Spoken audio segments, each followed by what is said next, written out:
Alright guys, so tinggal berapa hari je lagi. Okay, so hari ni saya nak update dengan korang progress kedai kita. So korang boleh nampak sekarang dekat luar ni kita tengah cat. Bagi luar ni nampak lagi cantik, lagi kemas. So dilarang masuk dekat dalam ni. So boss, this one also paint lah?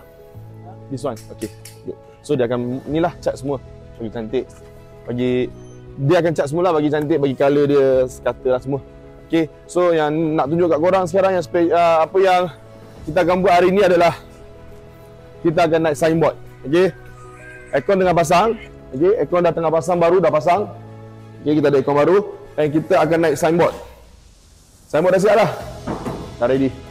So kita nak naik signboard. So nantikanlah. Jangan lupa lah, sekali lagi saya nak beritahu korang, kita akan buat grand opening 2 Februari 10 2025. Okay, jemput datang daripada pukul 1 petang sampai pukul 11 malam insyaAllah. Alright guys, Assalamualaikum, bye. Lupa, mesti ramai yang nak tahu kan, ramai. Okay, nampak tak? Ramai yang nak tahu kat mana, so korang nampak ada PKL pun lalu sini.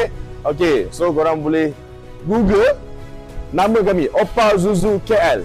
Opal Zuzu KL di Google.